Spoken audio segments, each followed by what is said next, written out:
అందరికీ నమస్కారం అండి. తెలుగు స్టోరీ బుక్ ఛానల్కి స్వాగతం. ఈరోజు నేను మీకు వినిపించబోతున్న కథ అద్దేపల్లి ఉమాదేవి గారు రచించిన ఓ అమ్మ వ్యధ. కథను చివరి వరకు వినండి. నచ్చితే లైక్ చేయండి. కొత్తగా మన ఛానల్ని చూస్తున్నట్లయితే కనుక సబ్స్క్రైబ్ చేసుకోవడం అస్సలు మర్చిపోవద్దు. మరిక కథలోకి వెళ్ళిపోదామా? అత్తయ్య, కాఫీ కలిపారా అన్న గొంతు వినగానే ఫిల్టర్ దిగిందో లేదో చూస్తున్న సుభద్రమ్మకి 1000 ఏనుగుల బలం వచ్చినట్టు అనిపించింది. అమ్మయ్యా, లేచావా తల్లి? శనివారం కదా, ఇప్పుడే ఆ శ్రీనివాసుడికి దండం పెట్టుకున్నాను. ఇవాళైనా నువ్వు లేవాలని. ఉండు, ఇప్పుడే ఫిల్టర్ డికాషన్ దిగింది, కాఫీ కలిపిస్తా. సంబరపడిపోతూ వెనుతిరిగి చూడకుండానే కాఫీ డికాషన్ స్టీల్ గ్లాసులో పోసి అలాగే చేతులు వణుకుతూ ఉంటే కంట్రోల్ చేసుకొని కాఫీ కలుపుతున్న ఆమె లేవక అలా శాశ్వతంగా నిద్రపోతాననుకున్నారా? కోడలు వర్ధని నిష్ఠూరానికి చివుక్కుమన్న మనసుతో అలా ఎందుకనుకుంటాన్నా తల్లి? మీరంతా చల్లగా 100 ఏళ్ళు బ్రతకాలని, మీ అందరి చేతుల్లో ఈ తనువు చాలించాలని ఆ దేవుణ్ణి కోరుకుంటాను. కానీ అంటూ స్టీలు గ్లాసు చేతిలో నుండి జారిపోతుందేమో అన్నంతగా చేతులు వణుకుతూ ఉన్నా మెల్లగా తీసుకొచ్చి టేబుల్ మీద పెడుతూ, నిన్నటి నుండి ఒకటే తల తిరుగుతోంది, చేతులు వణుకుతున్నాయి. నువ్వా 3 రోజుల నుండి తలనొప్పి అంటూ తల కట్టుకొని పడుకున్నావు. అందుకే పొద్దుటే దేవుణ్ణి ప్రార్థించాను, ఈరోజైనా నువ్వు లేచి నీ పనులు చేసుకోవాలని. చేయలేకపోతున్నానే తల్లి. స్వాగతంలా అనుకుంటూ డైనింగ్ టేబుల్ చివరగా ఉన్న కుర్చీలో కూలబడింది సుభద్రమ్మ. ఏ, మీ కొడుకు షుగర్ టాబ్లెట్స్ తీసుకురాలేదా? కాఫీ కప్పు అందుకుంటూ ఈసడించినట్టు ముఖం పెట్టి అడిగింది. వాడికే ఆరోగ్యం బాలేదు, అయినా 2 రోజుల నుండి వాడికి తీరిక ఎక్కడిది? అవునులేండి, కుక్కకి పని లేదు, తీరుబాటు లేదు. సూటిగా గుచ్చుకుంది ఆ వాగ్బాణం సుభద్రమ్మకి. అవునమ్మా, అడ్డాల్లో ఉన్నప్పుడు నా బిడ్డల్లాగానే పెంచాను. పెళ్ళయ్యాక పెళ్ళాలొచ్చి నా కొడుకుల్ని కుక్కల్ని చేసి గొంజకు కట్టుకున్నారు.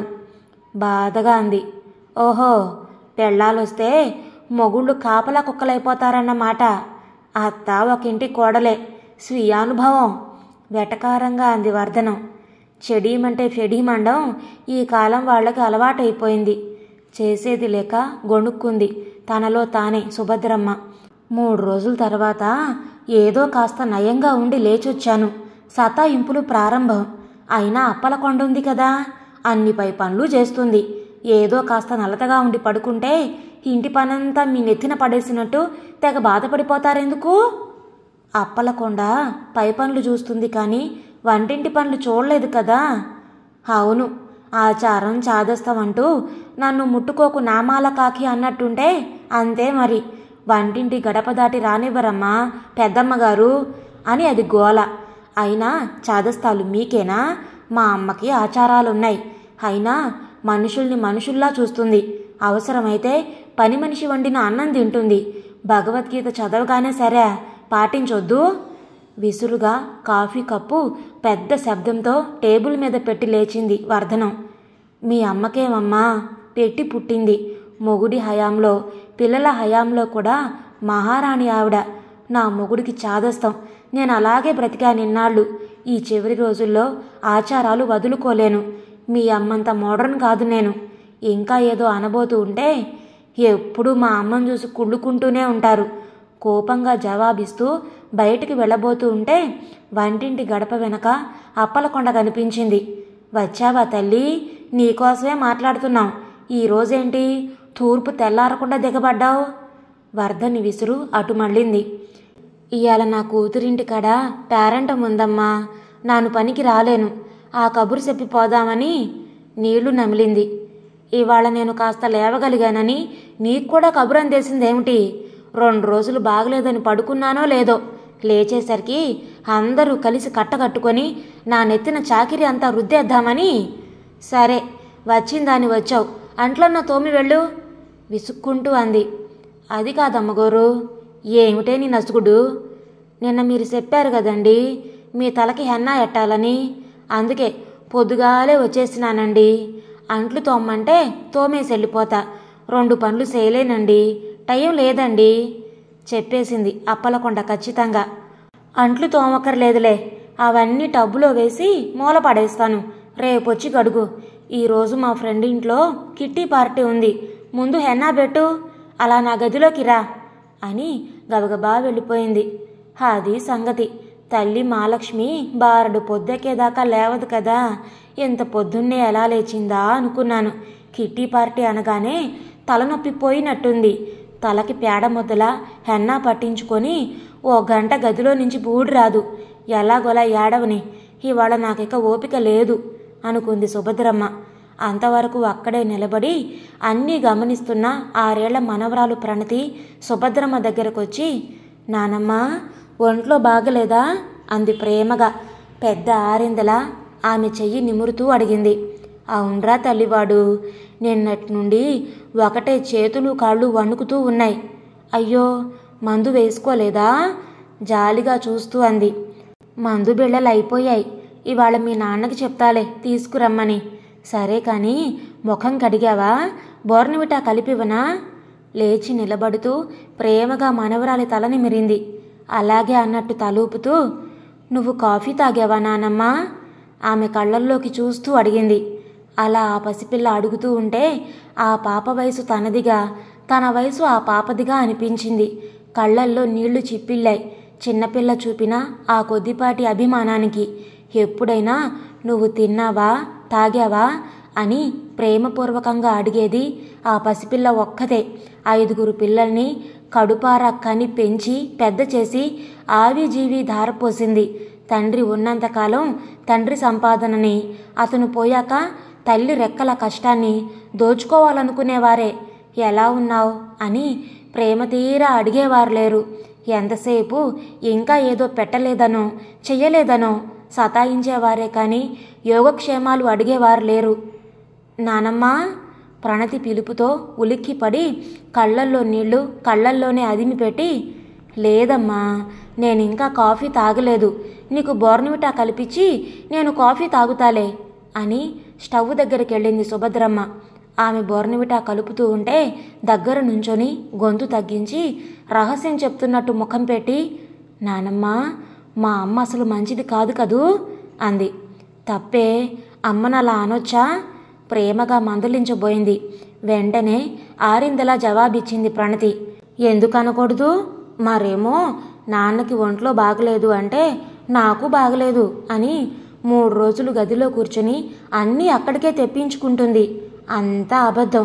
మీరెవరూ చూడకపోతే అలా మొబైల్లో చాటింగ్ చేసుకుంటూనే ఉంటుంది. ఒంట్లో బాగలేకపోతే అలా చేసుకుంటారా? ప్రణతి మాటలకి జవాబివ్వకుండా కాఫీ గ్లాస్తో వచ్చి కుర్చీలో కూర్చుంది సుభద్రమ్మ. ఆమెకి తెలుసు కోడలు మనస్తత్వం. ఇంట్లో ఎవరికైనా బాగలేదంటే ముందు తాను తలగడ మంత్రం చదువుతుంది. చిన్నపిల్లతో ఆ మాటలు ఎందుకులే అని మౌనం వహించింది.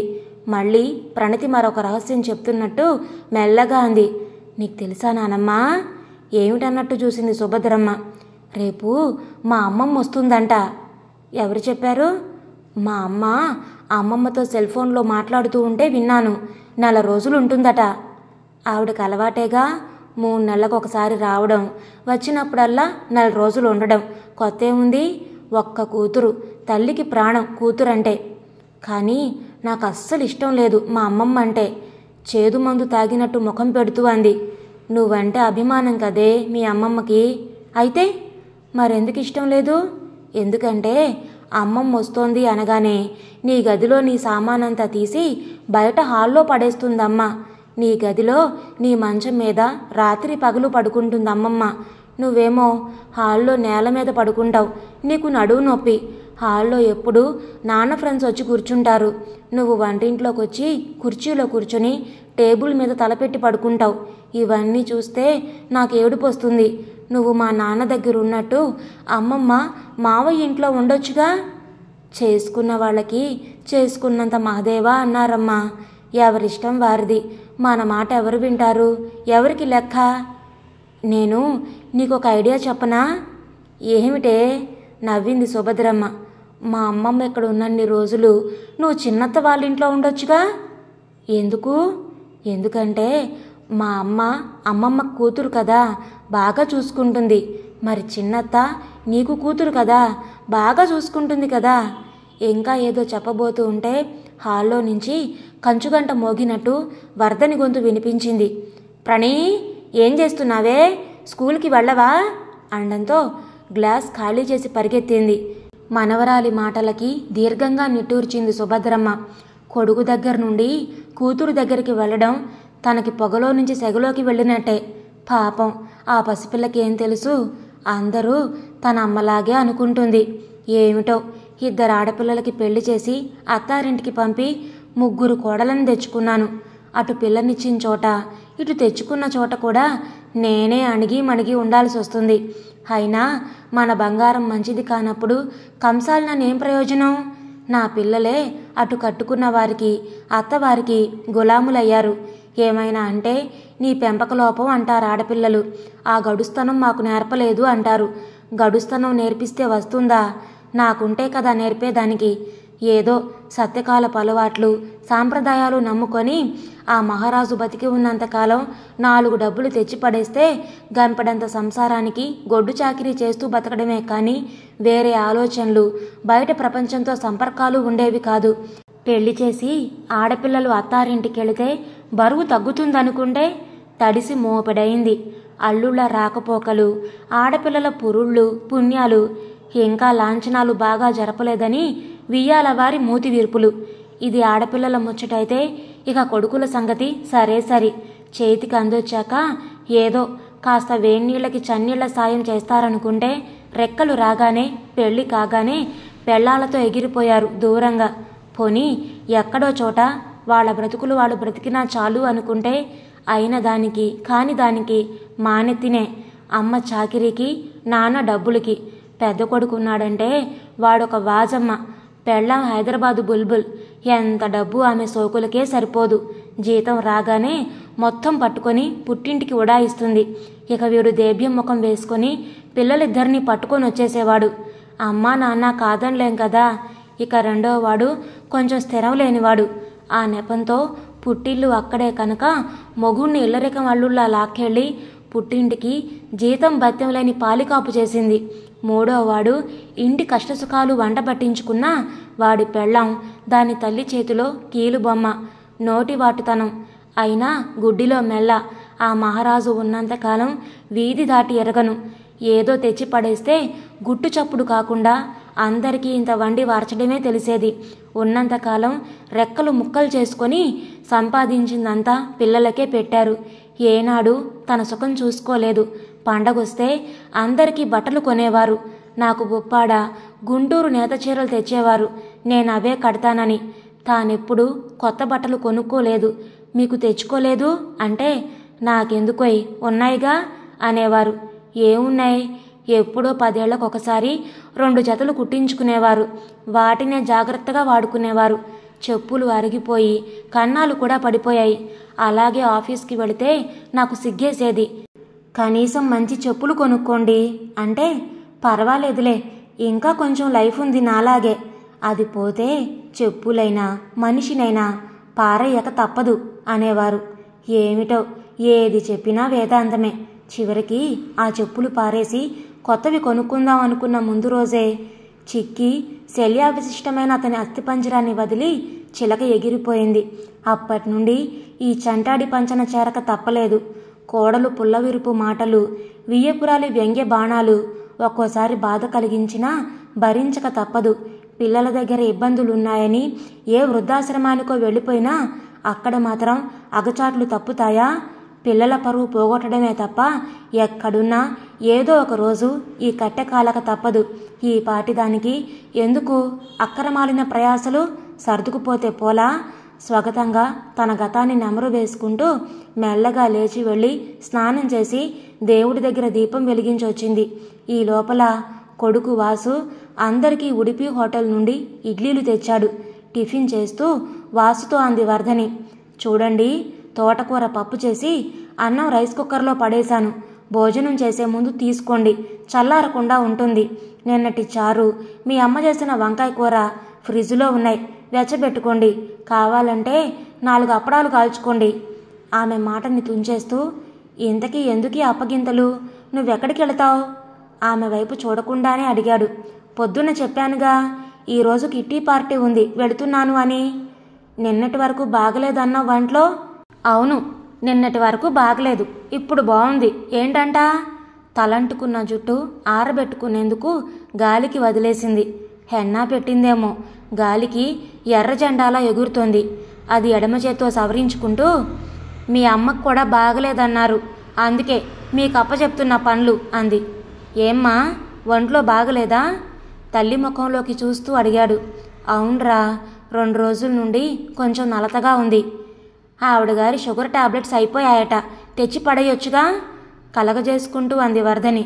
అవునా, చెప్పొచ్చు కదమ్మా విసుగ్గా చూస్తూ అన్నాడు. చెప్పాన్రా, మర్చిపోయావు. మర్చిపోతే ఇంకోసారి గుర్తు చేయాలి కదా. అయినా నువ్వు తెచ్చిపెట్టొచ్చుగా.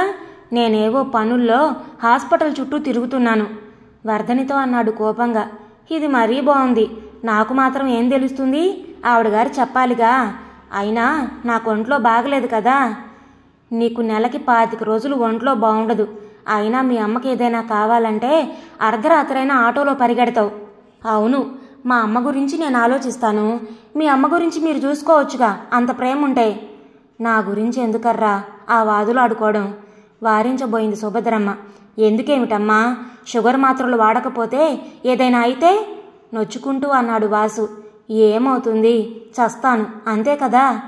చావు పుట్టుక మన చేతిలో లేవులేండి, పిలవగానే అందరికీ పలికేయవు హేళనగా అంది వర్ధని.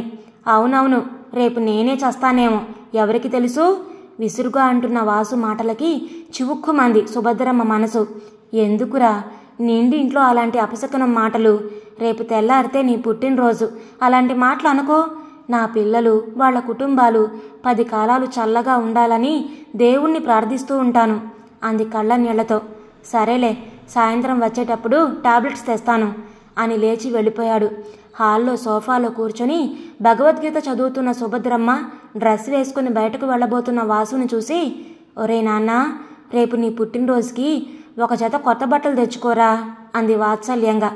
ఉండమ్మా, బట్టలంటావు. ఇప్పుడు డాక్టర్ దగ్గరికి రిపోర్ట్లు తెచ్చుకునేందుకు వెళుతున్నాను. ఏం చెప్తాడో ఏమో, ట్రీట్మెంట్కి ఎంత అవుతుందో అని ఫైల్ సవరించుకుంటూ ఎప్పుడూ లేనిది తల్లి పాదాలకి నమస్కరించాడు. వెళ్ళొస్తా అని. చేతిలో భగవద్గీత పక్కన పెట్టి వణుకుతున్న 2 చేతులు అతని తలపై పెట్టి, శుభం, జయం నాన్న, పరిపూర్ణ ఆయురారోగ్య ఐశ్వర్యాలతో వర్ధిల్లుతూ నా ఆయురార్థం కూడా పోసుకొని 100 ఏళ్లు బ్రతకాలిరా అంటూ ఉంటే గాద్గదికమైంది ఆమె స్వరం. సరే వస్తా అని వెళ్ళిపోయాడు వాసు. మధ్యాహ్నం వస్తూనే ఆనందంతో అన్నీ నార్మల్గా ఉన్నాయని రిపోర్ట్స్లో ఉందని చెప్పగానే సంతోషించింది తల్లి ప్రాణం. 6 గంటలకి వర్ధని ఫోన్ చేసింది. ఫ్రెండ్స్ అంతా సినిమా ప్రోగ్రాం వేసుకున్నామని, బయట డిన్నర్ చేసి వస్తానని, తల్లి కొడుకులిద్దరికీ ఏదో చేసుకొని తినమని చెప్పి ఫోన్ కట్ చేసింది. ఏమిటంటుంది మీ ఆవిడ అడిగింది సుభద్రమ్మ. ఏమంటుంది, తన శ్రాద్ధం ఏదో చెట్టు కింద పెట్టుకుంటుందిట, మనిద్దరిని ఏదో చేసుకు తినమని బోడి సలహా కోపంగా అన్నాడు. అదేమిట్రా, పొద్దున్నుంచి అలా అమంగళకరమైన మాటలు మాట్లాడుతున్నావు? స్నేహితులతో వెళ్ళింది, వెళ్ళని. ఇంట్లో వరి నోకుంది, నీకు ఉప్పుడు పిండి ఇష్టం కదా, 5 నిమిషాల్లో చేసేస్తానులే. లేని ఉత్సాహం తెచ్చుకొని లేచి వంటింటి వైపు వెళుతున్న తల్లిని చూసి చిన్నగా నిట్టూరుస్తూ, అమ్మా, ఇప్పుడు కూడా టాబ్లెట్స్ మర్చిపోయానమ్మా, ఒక్క 10 నిమిషాల్లో బైక్ మీద వెళ్ళొచ్చేస్తాను. బయలుదేరబోతున్న వాసుతో, పర్వాలేదు లేరా, మెడికల్ షాప్ చాలా దూరం, పొద్దుటే వెళ్ళి తీసుకురా. ఇప్పుడు పొద్దుపోయింది, ఇవాళ శనివారం అని పొద్దుట కొబ్బరికాయ కొట్టాను దేవుడి దగ్గర. 1 చిప్ప కోరిపెట్టు, ఉప్పుడు పిండిలో వేస్తే చాలా బాగుంటుంది. నేను కోరలేను, చేతులు వణుకు అని వంటింట్లోకి వెళ్ళిందామె.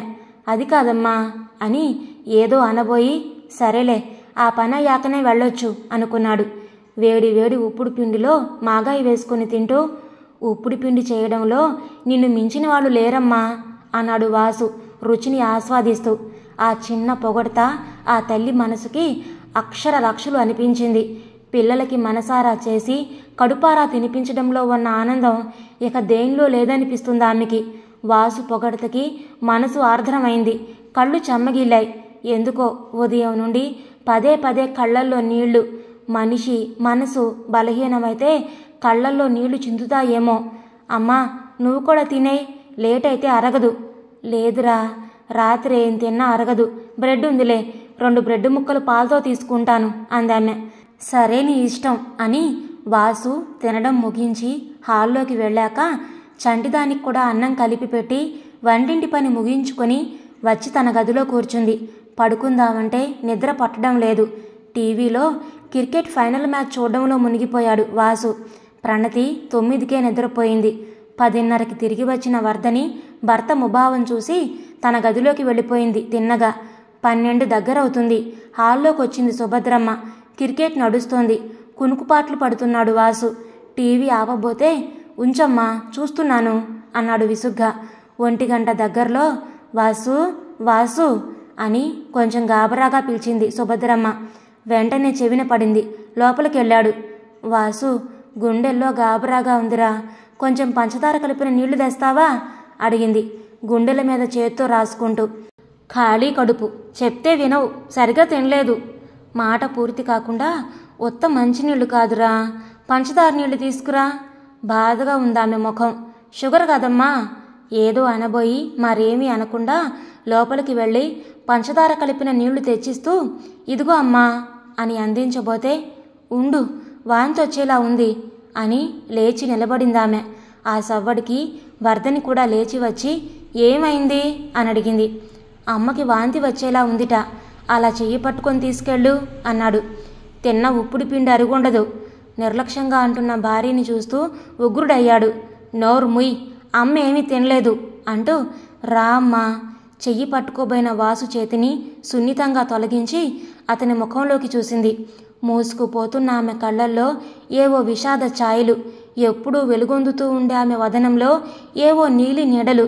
మెల్లగా బయటకొచ్చింది. వీధి గుమ్మంలో కూర్చుని వాంతి చెయ్యబోతే రాలేదు. కేవలం వాంతి అయిన ఫీలింగ్. లేచి నిలబడగానే పక్కనే ఉన్న వాసు తల్లికి చెయ్యి అందించబోయాడు. అందుకోకుండా పక్కనే కూర్చొని వాంతి రాకపోయినా ఓ అంటూ పీండ్రించుకుంటున్న వర్ధనని చూపించి ఎవరికైనా వాంతి వస్తే మీ ఆవిడకి కూడా కడుపులో వికారం ప్రారంభమవుతుందని నీకు తెలుసు కదరా, ముందు ఆమెను చూసుకో మెల్లగా నిర్లిప్తంగా అని వెళ్ళి వసారాలో ఉన్న కుర్చీలో కూలబడింది. అలా కూర్చుని తలని వెనక్కి వాల్చింది. కుర్చీ వెనక నిలువెత్తు శ్రీనివాసుడి చిత్రం ఉంది. వెనక్కి వాలినప్పుడు ఆమె తల శ్రీనివాసుని పాదాలకు ఆనుకుంది. ముఖంలో ఏదో ప్రశాంతత, సేద తీరినట్టు కనిపిస్తున్న ఆమె పెదవులపై కనిపించిన చిరునవ్వు. తల్లి ప్రశాంత వదనాన్ని చూస్తూ సంతోషంగా ఎలా ఉందమ్మా? కుర్చీ వద్ద కూర్చొని ఆమె మోకాళ్లపై చెయ్యి వేస్తూ అడిగాడు. ఆ స్పర్శకి ఆమె తల పక్కకి వాలిపోయింది. అది చూస్తూనే ఒక్క ఉదుటున కంగారుగా లేచి పిలిచాడు. ఉలుకు పలుకు లేదు. అప్పటికే ఈ అలజడికి పక్క పోర్షన్ వాళ్ళొచ్చారు కంగారుగా. పక్కింటి అబ్బాయితో ఒక్క నిమిషం చూస్తూ ఉండు బాబు, నేను డాక్టర్ని పిలుచుకొస్తాను అని వాసు వెళ్ళబోతూ ఉంటే మీరుండండి అంకుల్, నేను వెళ్ళి డాక్టర్ గారిని తీసుకొస్తాను, ఎదిరిలే కదా అని పరిగెత్తాడు. డాక్టర్ వచ్చి పరీక్షించి ప్రాణం పోయి 10 నిమిషాలైందన్నాడు. అమ్మా! ఒక్కసారి బోనాంతరాలు దద్దరిల్లేలా అరిచాడు వాసు. అత్తయ్యా అని రాగం అందుకుంది వర్ధని కూడా. అమ్మా, ఎంత పని చేశావమ్మా! తల్లిని కుదుపుతూ పిచ్చివాడిలా రోధిస్తున్న అతన్ని పక్కింటి వాళ్ళు ఓదార్పుగా వెనక్కి తీయబోతే విదిల్చుకొని ఎందుకమ్మా ఇంత శిక్ష వేశావు? ఇంత త్వరగా వెళ్ళిపోవాలని ఎందుకు నిర్ణయం తీసుకున్నావమ్మా? నాకు తెలుసమ్మా, తప్పంతా నాదే. ఒక్కరోజు కూడా నీ పట్ల బాధ్యతాయుతంగా ప్రవర్తించలేదు. ఎలా ఉన్నావని అడగలేదు. షుగర్ మాత్రలు అయిపోయినా నువ్వు చెప్పినా నిర్లక్ష్యం వహించాను. సరైన సమయంలో నీకు మందులు అందిస్తే ఈ ఘోరం జరిగేదా? అందుకే కదమ్మా నన్నిలా శిక్షించావు. నన్ను క్షమించమ్మా. దేవతా విగ్రహంలా అచలంగా ఉన్న ఆమె ఒడిలో తల పెట్టుకొని గుండెలు అవిసేలా ఏడ్చాడు.